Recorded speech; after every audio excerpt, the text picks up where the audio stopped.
Hello Internet, it's been a while. This is Emnel and we are going to play some Imperator Rome. Paradox was kind enough to give me an access to the preview version of the game. And here we are. We are going to make a good use of it. And I'll try to help you learn how to play the game. The game does have a tutorial. You may play it, but, well, it's a Paradox game, so it's not very good. Real tutorials have been outsourced to us, content creators, well, which you know because here you are. What we are going to do is going to be very similar to what I've done with Hearts of Iron 4. We are going to not play a tutorial, but a normal game using the same nation as the tutorial. We are going to reach the same goals, but we are going to use the standard starting conditions, which will be more helpful. To be honest, because I will not have to say over and over, but not in the tutorial, it will look like this, which I had to do for the last 2 hours of footage that I just grabbed. Now, this is quite a complex game. Even if you played EU4 or CK2, it's different. There are many new things, many weird mixes and whatnot, so I will not be going into a great detail on everything that is on the screen. I will, however, create a written guide, something along the lines 100 tips for new players. It will be available on Steam as a guide and probably on Reddit, pinned on the Imperator Rome Reddit by the time the game releases. Hopefully by the time embargo lifts on the 18th, but that's not very likely. So it will be also a link to it in the description if it's already there. So this is going to be much faster, play by play. I will do things, I will explain why. So hopefully it will be suitable both for people who played other Paradox games and those who have not, without too much talking. I do think that between the written guide, which I will try to keep quite to the point, and this, you should be very much good to go. Now, before we click play, or start in this case, let me get your attention to one thing first. Government type. In the CK2 and in EU4 and in other games, there are different government types, but they do not really change the gameplay that much, maybe in CK2, but whatever. Here, there is a huge difference in gameplay between republics, monarchies, settled tribes, migratory tribes. So, watching me play Rome will in no way help you play migratory tribe. Well, in some way, but it will be painful. So, keep that in mind. We will probably do other playthroughs. I will actually play as Germans in the multiplayer game upon embargo lift on 18th. So, well, so it will start at about the time this goes live. So, there it is. You already missed it. Go and try to watch it. Now, let's play. We are not going to play Iron Man because achievements are not enabled yet, and mixed gender roles it would actually be a huge buff for us, which we don't want, because, well, there are other nations who have mixed gender roles and can assign female characters to their roles, to the jobs, command armies and whatnot, which is great, because you have double the characters. So let's not buff ourselves. Now, Senatus Populus Querumanus, blah blah blah. It is a summary that we have been expanding for the last 20 years. Now people don't really like us. We have enemies to the south, enemies to the north, and, well, let's see if we can survive and not be swallowed by the barbarian hordes. For the Republic. Now, this is a Paradox game, so before we unpause, we need to fix a few things. Now, for nation overview, once again, Aristocratic Republic. We need to pick 3 civics. This is something that, for whatever reason, a tutorial just skips, but it's very important. You need to have 3 matching civics to get all those bonuses, including bonuses to the income to all 4 powers. As you can see, we have +5. Also, those give like inherent bonuses. So we're going to take War of Armies as our second military one. We are going to take, well, we will want triumphs at some point, but the army moral recovery is actually very, very important here. The moral of armies replenishes very slowly. All of those, as you can see, cost us 50. So there's that, and last idea, we want to go from the oratory. I mean, nothing stops us for picking one of those, which actually I like more. Like, my ideal government form would probably have like 2 civics, 1 religion, but well, here we are. There is one like that, but it's later in the game.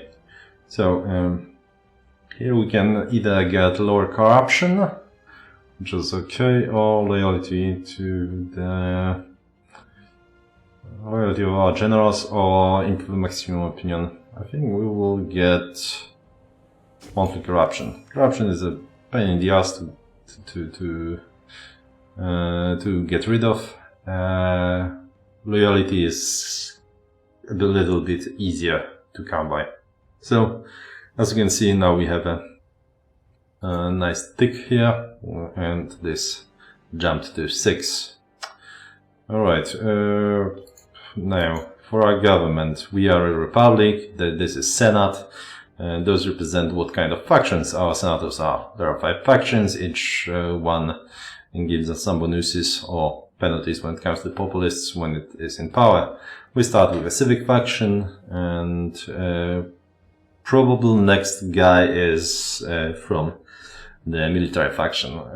Terms last 5 years. As you can see, we are Rome, but there's only 1 consul, and he rules, as I mentioned, for 5 years, not a single year, which is a big difference, and it is something that annoyed me when I first heard of it, but having played, 60 hours, 70 hours of it, yeah, good call. It would be a pain in the ass and would become meaningless if they really try to simulate the actual political system. Also, it's not like we know a lot about 99% of the political systems here, so some streamlining, very much a good idea. We'll get back to this one as it becomes apparent. Just here are the laws. They are quite expensive, we can't afford them, we'll look into them at some point. Third, military traditions. We cannot afford traditions. We are from Italic traditions, and the thing we start with is higher for defense, which basically means that it will be more difficult for us to conquer all those people here, because they all have military Italic traditions. Do they have? Yep, Italic traditions, as you can see here. Now, our tech. We start with 200 civic power, and we can buy a tech 100 each. Let's see. We are going to be training some units, so 10% starting experience wouldn't be like the worst thing. We are also going to fabricate some claims, so this one isn't bad either. It would save us some oratory power, or rather, it will allow us to get this done sooner. Both things are pretty good, I think. And Omen power is always nice. Basically all of those are pretty decent. So first let's get fabricate claim. What's our economy? Our economy is in shambles, so getting that national tax would be decent as well. Honestly, now when I think of it, we should probably start with the tax and pick that around the time we will have the 180 needed for the publication of the claim. I actually done that like in my previous playthroughs, but well, apparently I'm not as smart when I have to talk. Now, Omens. Omens are the same for all the religions, it's just the flavor text that changes. most of our pops, like, 96, 98% are Hellenic. So we have high Omen power, which affects the bonuses. My favorite bonus is by far the national growth one, mostly because the bonus is much higher compared to the other bonuses. So, for example, it's much easier to get 10% research points or 20% national tax than it is to get 0.22% of national growth. Same goes for like anybody. Of course, if you are in a hard war, it's nice to get a blessing of Mars. If you are like really about to fall apart, national unrest can probably save you, but probably won't. You will have to really plan for it, because we're going to pick this. The thing lasts at least 5 years. You can then increase it by Omen duration, but there's no way to like override it. So there's that. For whatever reason, we paid less than 200. Actually, not sure. I'm pretty sure that was avoid religious mandates. Okay, that's probably one of our laws. I imagine. Yes, there it is. Comment cast. Fair enough. We still have cash for one invention, but there is one more important thing that the oratory value is used for, which is trade routes. Trade is quite interesting in the game. There are, as you will see here, a lot of trade resources. They give 4 types of bonuses. For the first one, you will get, in the case of livestock, let's see. First copy of livestock in the province will give you plus 0.05 population growth. Second, each other will give you 0.02. But if you have a surplus, which is more than 1, in the capital province, you will get additional bonus. This one is so-so, but for example, papyrus, so civic investments of some sort, or this building cost minus 10% if you have surplus of stone, or furs, like a lot of starting experience all of a sudden. So if you have this, if you have two copies of furs in your capital has plus 25 experience, which is, I guess, okay.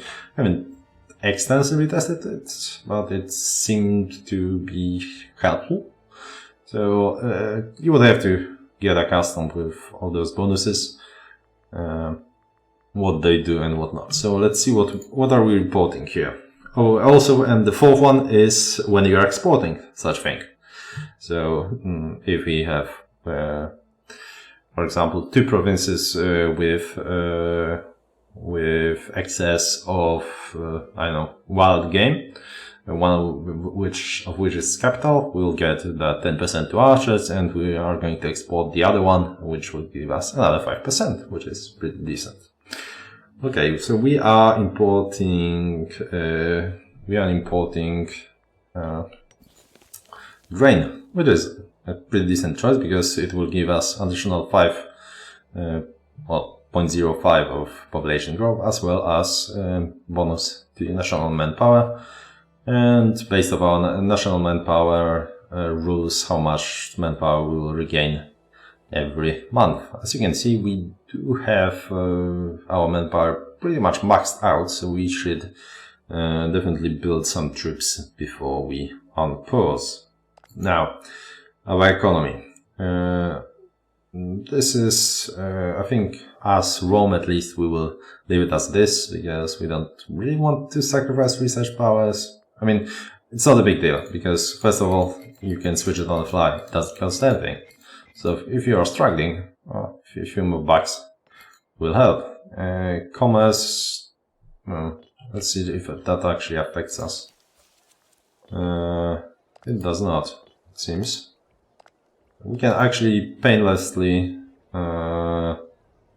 okay, so each province produces something. If we take a look here, so Rome produces cloth, Fundi produces cloth, Tibur produces wine, yada yada yada. And as you can see, every 15 slave pop will provide additional one of this. It may be more, it may be less. In this case, it will jump to 17. But since none of our provinces is nowhere near 15 anyway, we can very much increase our commerce income, which is not much, but it will get more as we get more resources to export.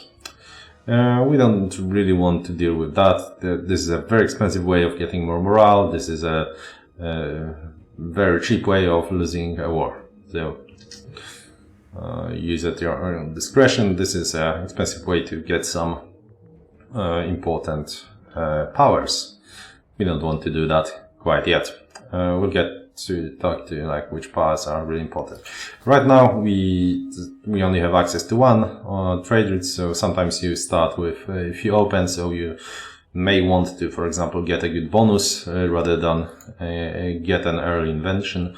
In this case, we are gonna get ourselves a national tax. I think it's at this point with our cash situation, it is more important than getting some starting experience or getting a research or getting Omen power, really.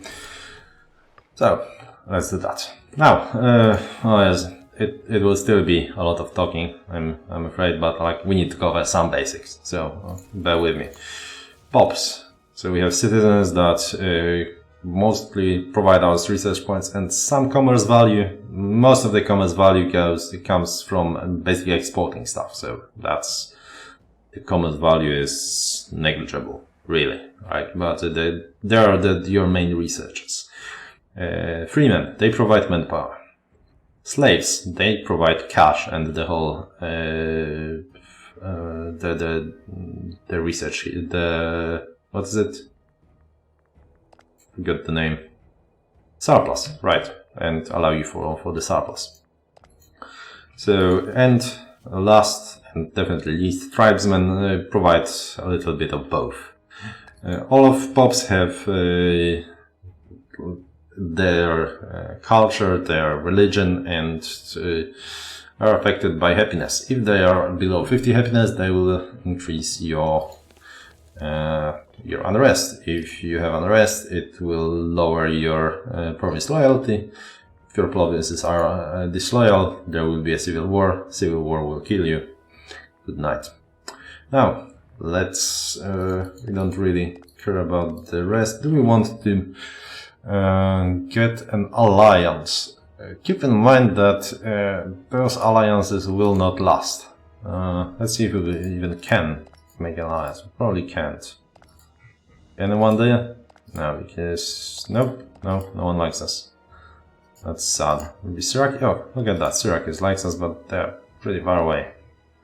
Still, I think one of the goals in the tutorial is to ally Syracuse. Let's do that. Won't hurt. But it would be nice if like one of the miners here was keen on allying us. Nope, not really. So let's build some trade overview. Yeah, we have surpluses and whatnot. So now, as to armies, there are many armies. There are, each one has types of armies, types of, not armies, but troops, let's call them. Each one has, each nation, each culture has the same ones, except they are named differently. So, for example, Principes here would be called Phalang something in Macedon or Greece. Well, the stats would be the same, except the bonuses that the military traditions grant, and things like that. However, you see, oh, war elephants. We cannot build war elephants because we don't have elephants.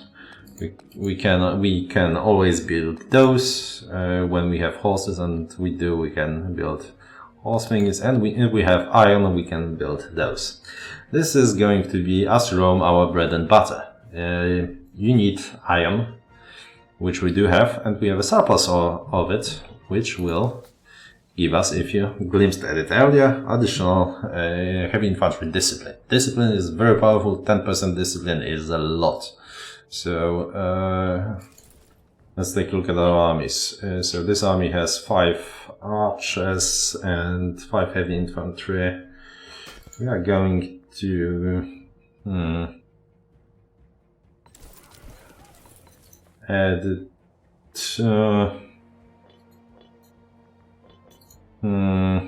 no, we are going to add just archers. So yeah, 18 stack will be good. Just heavy infantry. Okay, they are both expensive, but the thing is, we want.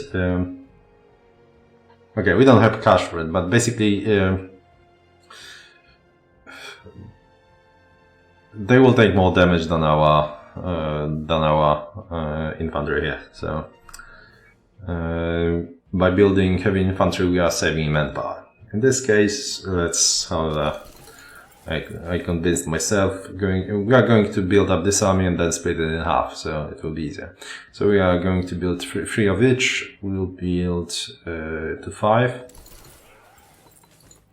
and then I think 1 each. And we are going to build a few light calves as well.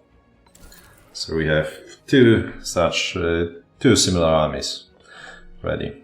We'll have to worry about attrition because those have higher attrition weight. However, we are not going to fight on a very hard terrain quite yet. Now, we've basically done all the things we want from the start, except one thing. We want to consider if we want to go to war outright, because stability isn't all that important. It's nice, it gives you things, but having more land also gives you things, and going to war before people have alliances, well, gives you more land. So let's see. Those guys have 7 cohorts, those guys have 13, so that's 20 cohorts, that's more than us. How about Etruria? Oh, okay, everyone here actually starts with alliances. So, Tanya, that's alright. I think we should be able to handle Etruria, to be honest. Let's see, we will have to build some triremes to take care of that, and our treasury isn't all that great, especially after we finish building up a second army. We don't want to hire megs quite yet, because they will be even more expensive and the cash flow is more of a problem for us. We do have a bunch of allies of satellites, so that could be fairly useful. Actually, let's try to draw for one more alliance. You guys? Okay, so let's not jump the gun quite yet. We are not going to war quite yet. We can assign a commander. We don't want to quite yet because we would have to pay for it. So, and yeah, let's wait a little bit. We are going to wait for some oratory power, and then we are going to go to war with Etruria. But going to war without casus belli a single time isn't a bad idea, but our cash situation is so-so, so let's not go there like that. Strong families, basically families that, as you can see, don't have like a one decent job among them, or 2 decent ones, or two meager ones will not be very happy. Honestly, going to like civiles war right here would be probably optimal, but I mean it's a tutorial series, so let's not get ahead of ourselves. The attrition, okay, offer alliance from Apulia. Yeah, sure, definitely. We want an alliance. This alliance will only last for a single war, because as you can see here, we are a local power. We also have 23 cities. Once we get 2 more cities, we will be regional power and we will not be able to form alliances with local powers. So, that's not going. So, we are just use it and discard it. They are building a marketplace here. Well, that would be nice to have. And some of our tributaries are also gearing up.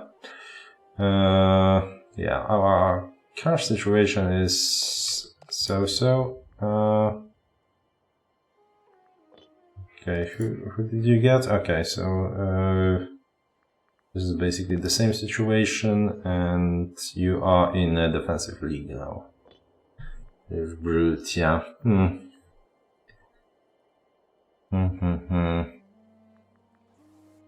Yeah, with our military build-up, probably was unwise now when I think of it.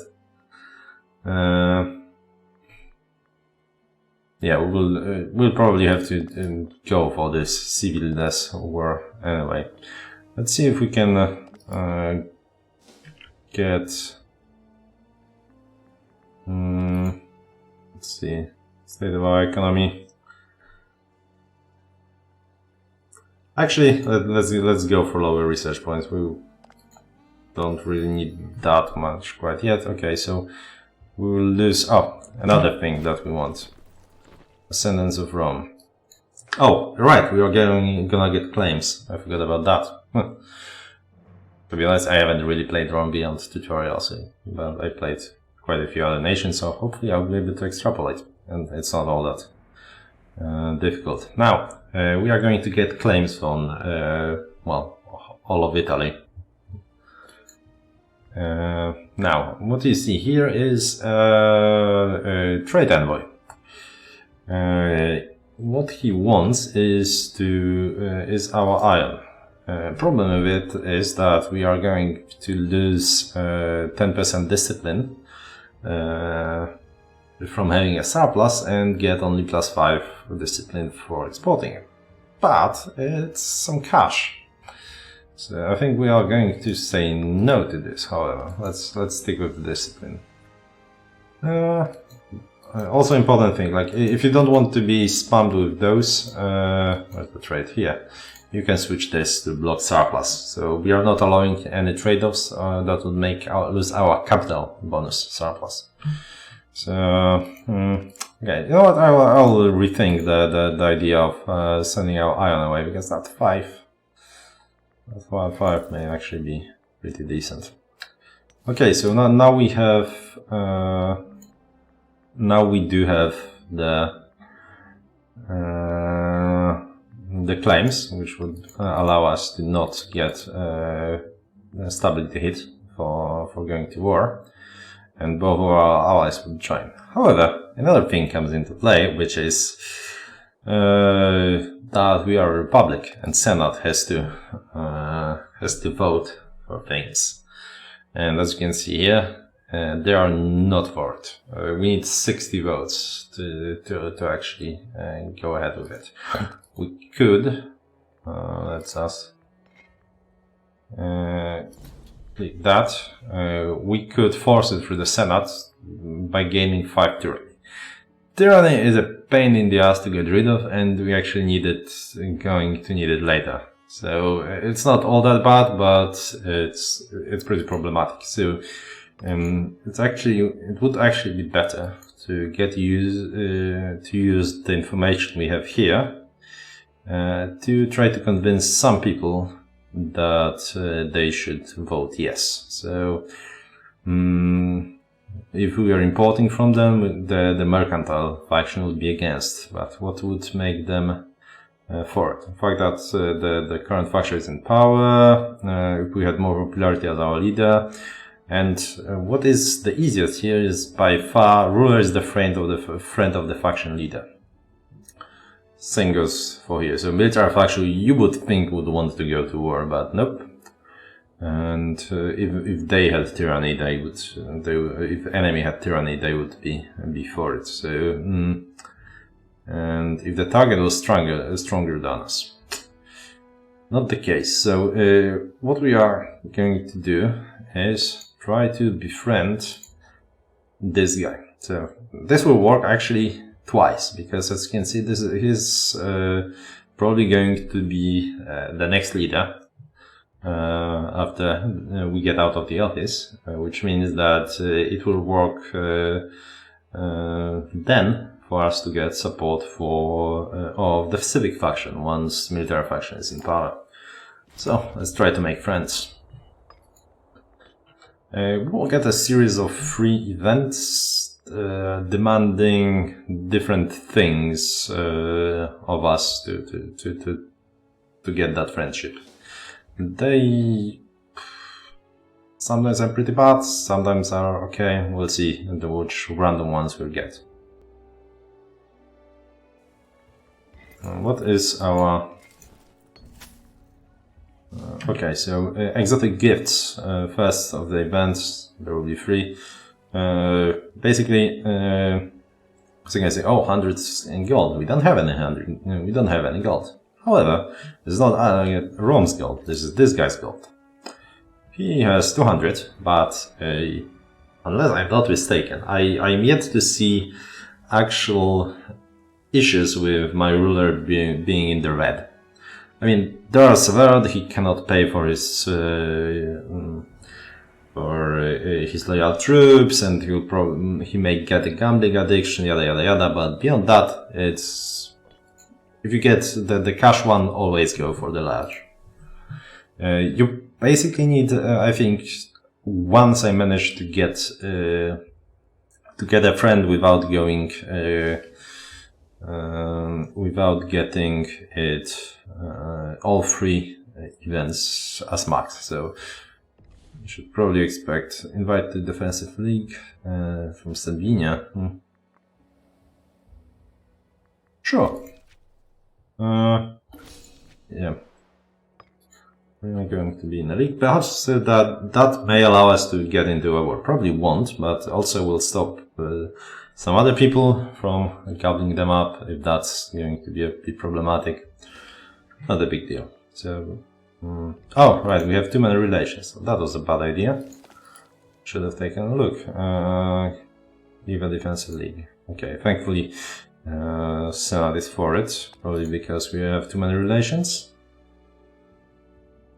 No, they just don't care about this kind of things. Okay, so not, as you can see, not all the diplomatic interactions are actually ruled by this kind of thing. Okay, let's see what's our next friendship event is going to look like. At the same time, let's split this thing in half and look here. Now, there is a supply mode. You can see, this is gonna be tough. So we are able to... oh, this is on... oh no, actually... yeah, this is bad. So we definitely don't want to get 5 tyranny for it. So it seems like we'll have to make another attempt, because this is basically the thing that we wanted to avoid. So this is probably the worst kind of friendship event that you can get. Where do we want you? So definitely want to go for Etruria. How are your alliances? Nothing new. No, let's move here. Making an impression. Okay, so we can burn some kinds of power. 3 types. Importance of those powers differs from nation to nation, but in my experience, for most civilized nations, civic power is the most difficult to come by. So you definitely don't want to spend those, and for tribes, especially migratory tribes, oratory power is the all and end all. So yeah, now we do have a lot of claims around us, so we actually do not have many avenues to spend oratory power for, and we do want to boost our stability, which uses religious power. So in this case, we are going to burn some oratory power. However, since we failed one of the events, we're probably not going to work, but for the sake of trying, let's give it a go. Oddly enough, military power is probably the least sought after. The bonuses here are alright, but you know, those are pretty expensive things, and you know, the 20 or 50 military power here and there is usually the least problematic expense as far as those powers go. Sometimes religious power is easy to burn through, sometimes oratory, but yeah, civic power. Okay, so we failed that. We are going to try again and hope to not get the bad event. This is problematic because we are burning money here. Have they changed their mind? Nope, not really. Let's. Okay, so this is of course annoying because we'll lose 5 power. Popularity is not that big of a deal in this case, so. But yeah, small will probably not cut it. So we'll sadly sacrifice the 25 power. It's definitely better than getting tyranny. Also, it's a good thing to go because I mean those guys will live for quite a few years. Like they tend not to die till like the 70s, most of them. So definitely investing in friendships with more important with party leaders can help you avoid. Once again, this is a good one. We will pay with his money, and if the last one isn't the bad one, we are pretty much good to go. Fingers crossed. Also, going into deficit is pretty bad. There are pretty bad events associated with it, so it's wise to... Okay, and we will once again burn oratory power, I think. So, and that should be a guaranteed success now. I never failed to get a friend after all 5 worked. All 3 have been picked with the highest option. Okay, now let's take a look at the... And we have a friend. Friendship with Mintus. We can declare war because 62 seats, because we've gotten an increased support from military faction. Very well, we probably won't need much more than that quite yet, so we'll make other friends later down the line. Let us declare war for Etruria. Why don't they have allies? Are they only guaranteeing it? Oh yeah, they are guaranteeing it. Why?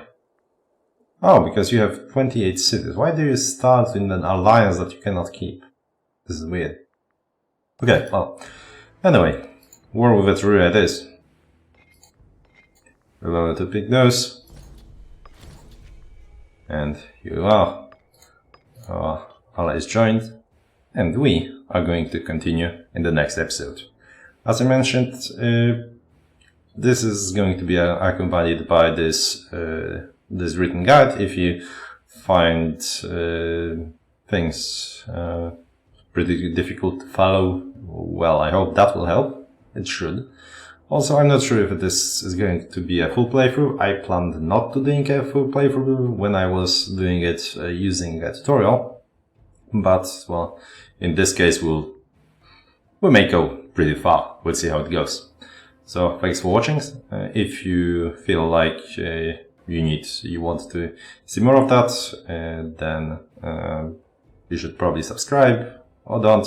I probably am not going to like keep doing it for months and months. You'll probably get like 3 months worth of content, and then I will go away again. So anyway, thanks for watching, guys. See you later.